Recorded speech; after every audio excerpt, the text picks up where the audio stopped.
خلافت پر ہوئی اور میں آج آپ کے سامنے پیش ہوا ہوں تاکہ آپ کے سامنے رکھوں کہ یہ فیصلہ ہے کیا. یہ میرے ہاتھ میں ہے یہ فیصلہ. اس سے پہلے ایک سپریم کورٹ کا فیصلہ ہے جسٹس فائز عیسیٰ کا لکھا ہوا جس میں ان پیسوں کا ذکر ہے. تو ان کا احاطہ ہم کر لیتے ہیں تاکہ بات جو ہے وہ چمگوئی تک نہ رہے, جو حقیقت ہے وہ ہمارے سامنے آ جائے. آج ایک اور اچھی چیز ہوئی ہے. احمد نورانی صاحب کا ویلاگ جو ہے اس میں انہوں نے برطانیہ کے ہائی کورٹ کی ایک ججمنٹ کا حوالہ دیا ہے. وہ ججمنٹ بھی میسر ہے, میں نے اپنے ایکس اکاؤنٹ پہ آج وہ لگا بھی دی ہے. جو دوست پڑھنا چاہیں اس ججمنٹ کو پڑھیں, خاص طور سے اس کے پیراگراف 45 اور 84 کو. دیکھیے واقعات کیا ہیں. حقیقت پہلے بھی واضح تھی, مزید آپ دیکھیں گے ہر روز کھل کر سامنے آئے گی. ملک ریاض خاندان کی کچھ رقم 9 اکاؤنٹ برطانیہ میں فریز کیے جاتے ہیں. نیشنل کرائم ایجنسی ان اکاؤنٹس کو فریز کرتی ہے اس لیے کہ ان اکاؤنٹس میں انہیں غیر معمولی کٹوتی آنا جانا نظر آتا ہے. پیسے آ رہے ہیں, پیسے نکل رہے ہیں, وہ دیکھنا چاہتی ہیں کہ یہ کیا ہو رہا ہے ان اکاؤنٹس میں. ایک ان میں سے جو ٹرانزیکشن ہے جو شک کی نظر سے دیکھی گئی وہاں برطانیہ میں, وہ 50 ملین پاؤنڈ کی خرید تھی جو علی ملک صاحب نے کی حسن نواز صاحب سے 1 ہائیڈ پارک کارنر. اس کے علاوہ بھی ہیں دیگر بھی وہاں پہ ہوئی ٹرانزیکشن. تو اس سب کے تناظر میں انہوں نے ان اکاؤنٹس کو دیکھنا شروع کیا. اسی دوران ان کے سامنے جو ہمارے پاکستانی سپریم کورٹ کا فیصلہ ہے ملیر کی زمین کے حوالے سے, جہاں کا یہ کہا گیا کہ 16,000 ایکڑ زمین کراچی کے وسط میں دے دی گئی بغیر کسی قیمت کے, اور سپریم کورٹ نے یہ کہا کہ یہ سرکار کی زمین تھی, ملیر ڈیولپمنٹ اتھارٹی کی زمین تھی. اس زمین کی قیمت جو ہے وہ کم از کم 460 ارب روپے بنتی ہے جو حکومت سندھ نے مفت دے دی تھی. اس فیصلے کو بھی وہاں کی نیشنل کرائم ایجنسی نے سامنے رکھا. آپ جب برطانیہ ہائی کورٹ کی ججمنٹ پڑھیں گے تو آپ حیران ہو جائیں گے کہ کتنی تاکید سے اور کتنی باریک بینی سے انہوں نے ہمارے فیصلے کو پڑھا سپریم کورٹ کے, اور کہا کہ اس فیصلے کی روح سے یہ نظر آتا ہے کہ اسی دوران ایک بہت بڑا پاکستان میں واقعہ ہوا جس کا سپریم کورٹ نے جائزہ لیا. 460 ارب روپے تخمینہ لگایا, اور جو پیسے برطانیہ میں آئے ہیں ہمیں ان میں کوئی ربط نظر آتا ہے کہ شاید یہ وہی پیسہ ہو جس کی کھوج پاکستانی سپریم کورٹ لگا رہی ہے, یا جو رقم وہاں وہ سمجھتے ہیں واجب الادا ہے, شاید اس رقم کا اس رقم سے کوئی تعلق ہے. اتنی بات انہوں نے کی. یہ انہوں نے نہیں کہا کہ برطانیہ کی سرزمین پہ کوئی جرم ہوا ہے, یہ پیسہ پروسیڈز آف کرائم ہے کہ کسی جرم کے ذریعے حاصل کیا گیا ہے. انہوں نے کہا کہ چونکہ اس فیصلے کے بعد ہم یہ سمجھتے ہیں کہ یہاں کچھ شک کی گنجائش ہے, ہم نہیں چاہتے کہ یہ خاندان برطانیہ میں رہے اور اس کا پیسہ برطانیہ میں رہے, لہٰذا یہ خود بھی چلے جائے. ویزے انہوں نے کینسل کیے ان کے پاکستان سپریم کورٹ کی ججمنٹ کو بنیاد بنا کر, اور یہ کہا کہ یہ پیسہ جو لے کر آئے ہیں یہاں برطانیہ میں یہ بھی لے جائیں.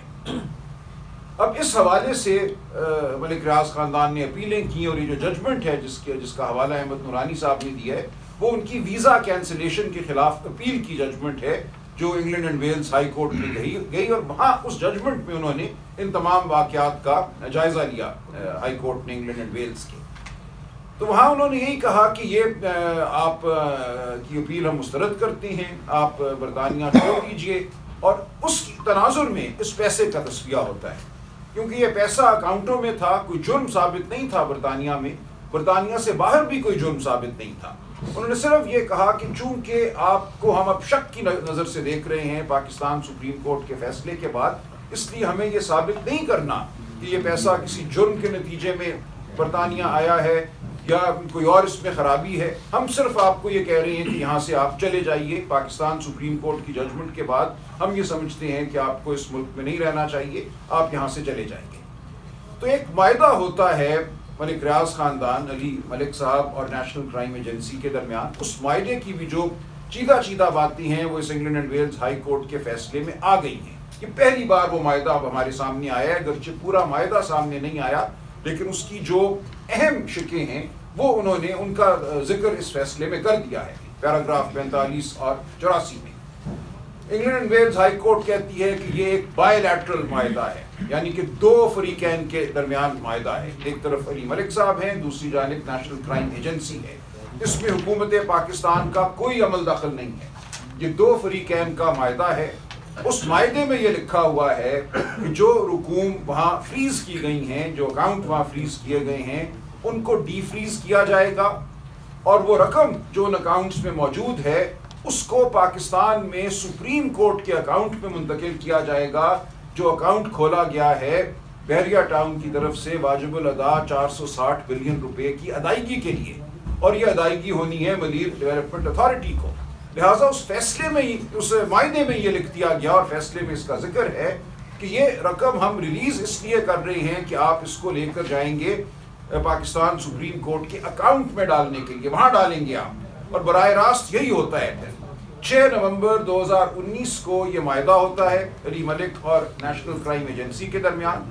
اسی دن 6 نومبر کو نیشنل کرائم ایجنسی ایک پریس ریلیز جاری کرتی ہے، اور اس پریس ریلیز کا بہت چرچا اس ججمنٹ میں بھی ہوا جو رانا ناصر جاوید صاحب نے دی، اور پہلے بھی ہوتا رہا ہے۔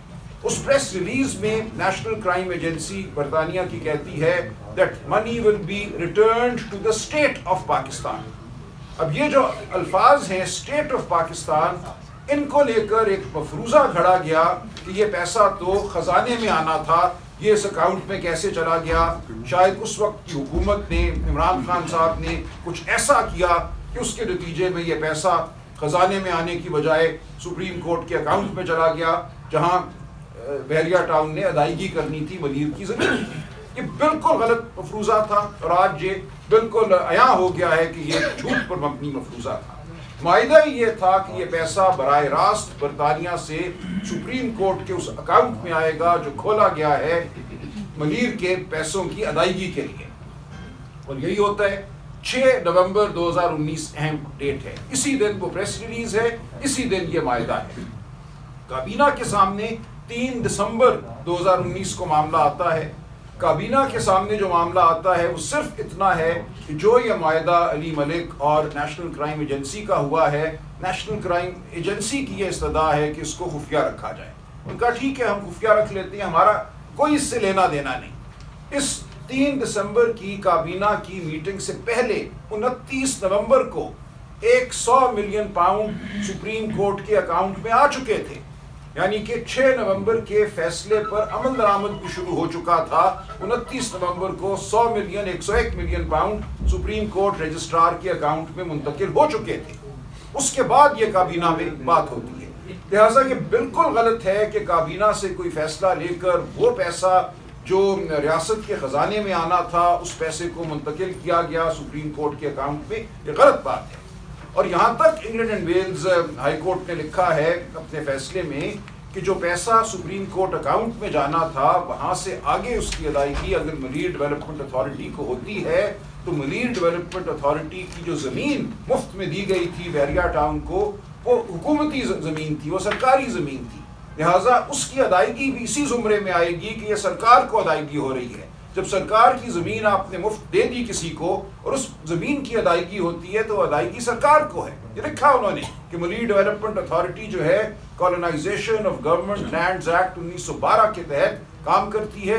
یہ تمام زمین جو تھی اس قانون کے تابع تھی اور اس کو دیا گیا، لہٰذا اس زمین کی جو ادائیگی ہے وہ ریاست کو ادائیگی ہے۔ تو یہ پیسہ ریاست ہی کے پاس آیا یا آنا تھا، لیکن اس میں ایک قدم اور تھا۔ جب یہ پیسہ سپریم کورٹ کے اکاؤنٹ میں آیا تو یہ کوئی بحریہ ٹاؤن یا ملک ریاض کی جیب میں نہیں گیا، یہ سپریم کورٹ کی دسترس میں آیا نا۔ اس کی حوالگی تو سپریم کورٹ کو کی گئی۔ سپریم کورٹ کو اب بھی یہ اختیار تھا، برطانیہ میں کوئی بھی معاہدہ ہوا ہو 6 نومبر کو علی ملک اور نیشنل کرائم ایجنسی کے مابین، کس پیسے سے کیا کرنا ہے۔ سپریم کورٹ کوئی مجبور محض تو نہیں ہے۔ جب ہمارے سپریم کورٹ کے پاس یہ پیسہ آیا، سپریم کورٹ نے فیصلہ کرنا تھا کہ اس پیسے کو آگے ملیر ڈیولپمنٹ اتھارٹی کو دے دیا جائے یا اس پیسے کو سرکار کو دے دیا جائے کسی اور مد میں، اور یہی ہوا۔ 23 نومبر 2023 کو پاکستان سپریم کورٹ نے یہ کہا کہ جو پیسہ اس اکاؤنٹ میں آیا تھا 34 ارب روپے بنتے تھے وہ روپیوں میں، اس کا جو متبادل تھا جو فارن کرنسی تھی وہ تو سیدھا پہلے دن ہی 171 ملین پاؤنڈ وہ چلے گئے تھے اسٹیٹ بینک کے بحریہ ٹاؤن نے جمع کرائی تھی۔ لہٰذا 23 نومبر 2023 کو سپریم کورٹ کے پاس 94 ارب روپے موجود تھے۔ یہ 34 ارب روپے کچھ 20-30 ارب روپے بڑھ چکے تھے ڈیویلیویشن اور مارک اپ کی وجہ سے۔